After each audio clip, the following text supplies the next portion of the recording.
Hey, welcome back to the channel. Today we're gonna go from this to this. Stick around.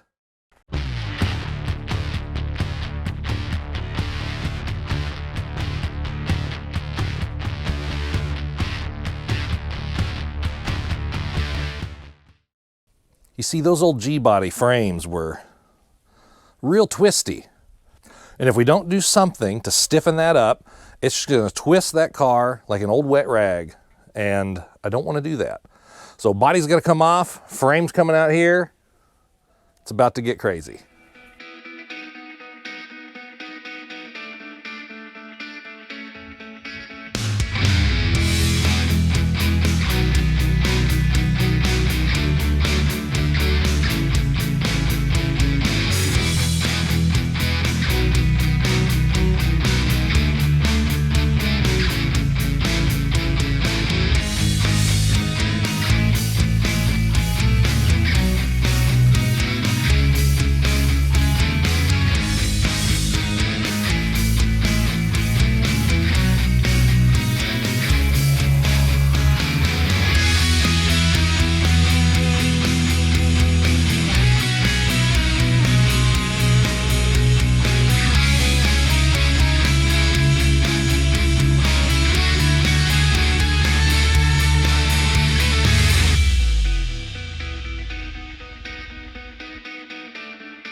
So before you pull the motor, go underneath. You got transmission cross member, the transmission link, the shift linkage, you know, the speedometer cable, drive shaft, fuel lines. Take the starter off. Of course, take your motor mounts off. I said drive shaft. I just cut all the exhaust off because I don't care. Is that it?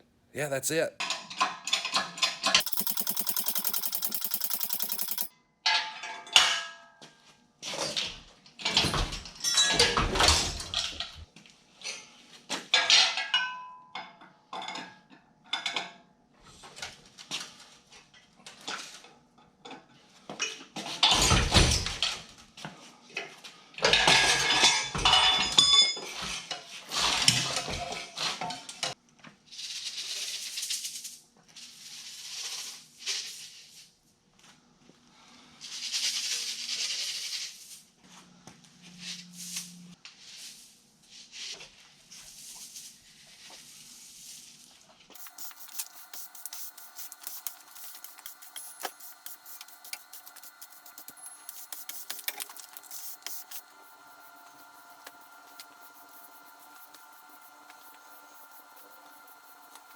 So I was as careful as possible to keep the body harness intact because I want to reuse that for turn signals and the horn and whatnot.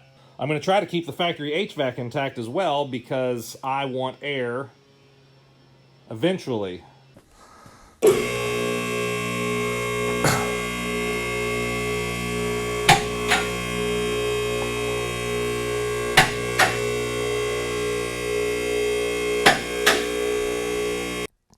So this part of the project is the one that I've been worried about the most. But it turned out to be pretty straightforward. So, you know, the front clip was already taken off. I pulled that so I could pull the motor. I had to disconnect my brake lines, from the master cylinder. Had to disconnect my emergency brake, wherever that is, right here. Disconnect the emergency brake. And you see there's body mounts going through the frame. There were 5 that I had to remove. That one's boogered up on both sides. That's the bolt out of it. That's it. Just went straight up with this bad boy.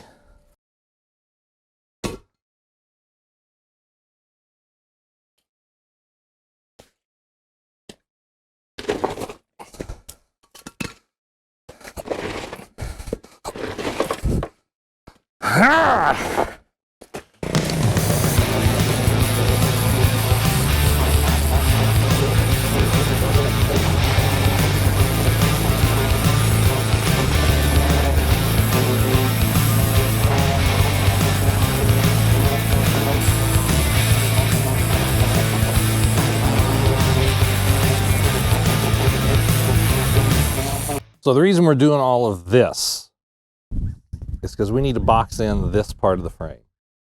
GM saved all of $4 by boxing in the rear and the front, but not the middle. I've got some 11 gauge, I think.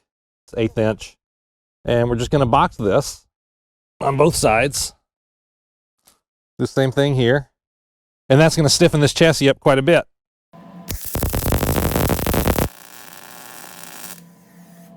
The frame is done.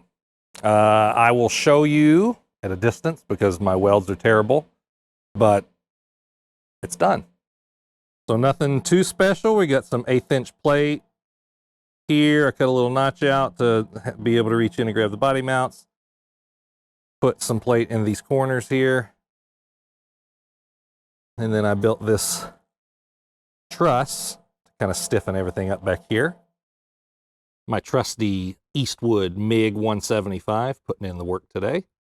So the next thing we have to deal with is this guy right here. This is a 10 bolt. You can tell because there's 10 bolts. This is the 7.5 inch variety. These are not known for their strength. So we need to do something about this guy. And the solution is 197 miles that way.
So here we are in Portland, Indiana, Mosier Engineering. We're gonna run in there and pick up the axle I dropped off, and I'll tell you all about the modifications when we get it back to the shop.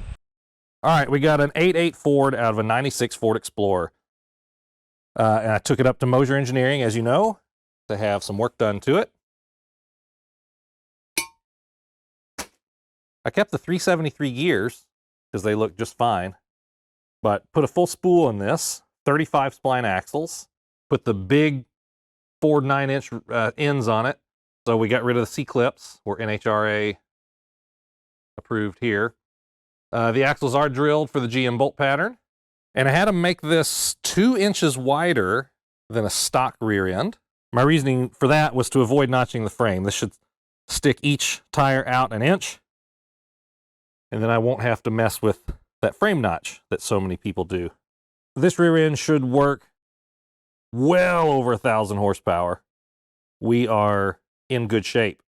Now, how are we going to get this rear end into that car, well, I've got something for that. Well, this looks like a mess now, but this is a kit from Southside Machine Performance in Indianapolis, Indiana. Obviously, fabrication is required. I'm going to zip all this together. Comes with adjustable upper and lower control arms so we can keep the triangulated 4-link. I don't have to mess with a panhard bar or any of that nonsense. So I'm going to get this all tacked into place, and we'll start figuring it out.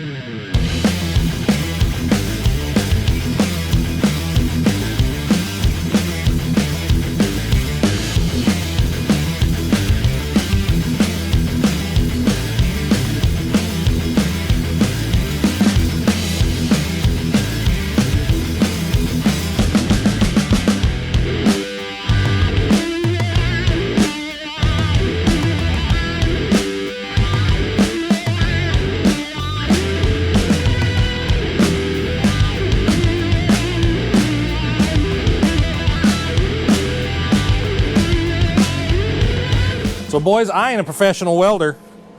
And if you're not either, I recommend you find yourself an Isaiah. That's my cousin. He welds for a living, so he come to help me with this because I do not want this axle to come apart on me. And these look pretty good. Look at those dimes. It'll hold. I'll link his YouTube channel in the description. He's starting one, so go out and give him some love. Next, did not record this because I figured if you didn't know how to undo a bolt, you probably don't need to be working on a car. So we're taking all the control arms off. We're getting ready to sit the new axle in place here, get all the tabs welded on, and we'll burn it in for good.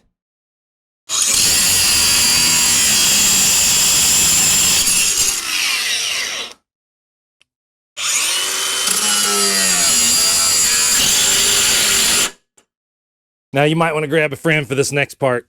It's a little tricky to do by yourself.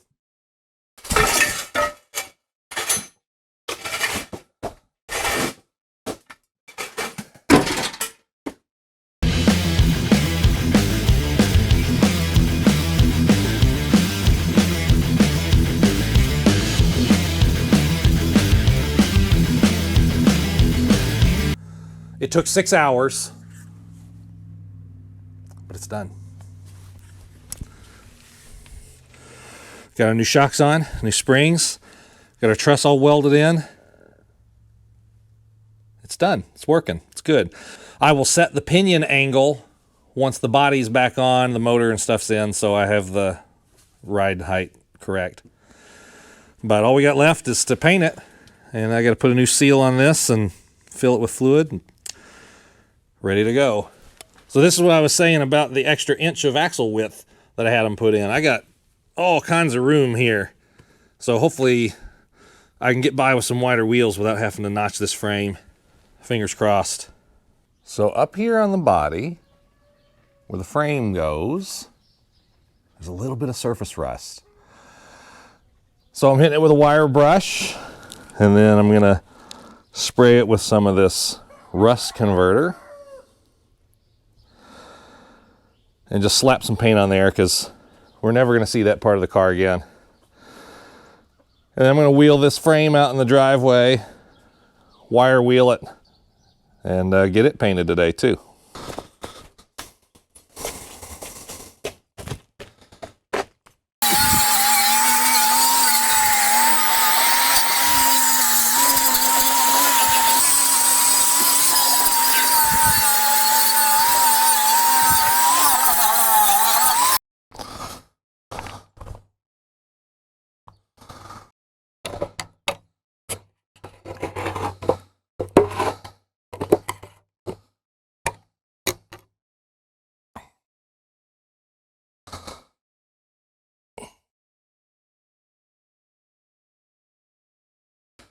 This Rust-Oleum is really good for this kind of thing. We use it on farm implements and trailers and stuff that gets a lot more abuse than this old frame's going to get. So this should last forever.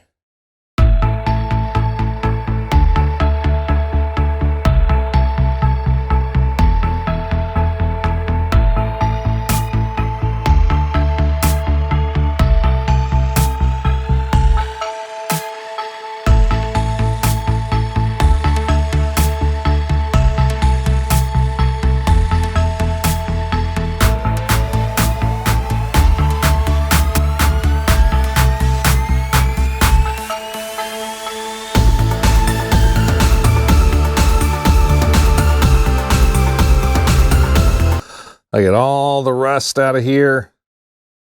Put a nice thick coat of that oil-based Rust-Oleum paint on both sides. So the frame is all painted, except for this area. I'm planning on replacing all this. So when that's off, I'll give it all a good coat of paint. Got the axle all painted. Got our cover put back on, filled with fluid. This is ready to rock. I'm sure you've noticed there are no brakes back here. I do have brakes. They're just at the other shop, so get those put on in a future video. So I'm just gonna let this sit out in the sun and bake for a few hours. The only thing we have left is new body bushings. Then the body can come back down on the car, and then the car goes back to the other shop where the motor and transmission is. We're very close. Well, I finally feel like we're getting somewhere with the car. Meemaw is not too far away from her first start. So if you like this project and you want to keep up with it, be sure to subscribe and ring that bell. Drop me a like, leave me some comments, let me know what you think about this absolutely absurd use of resources. Stay tuned. We got several videos coming up, including this fuel system to feed that power plant. We're going to put the engine and transmission in, and we're going to get it wired up, and we're going to get it started soon. Stick around and don't be a jerk.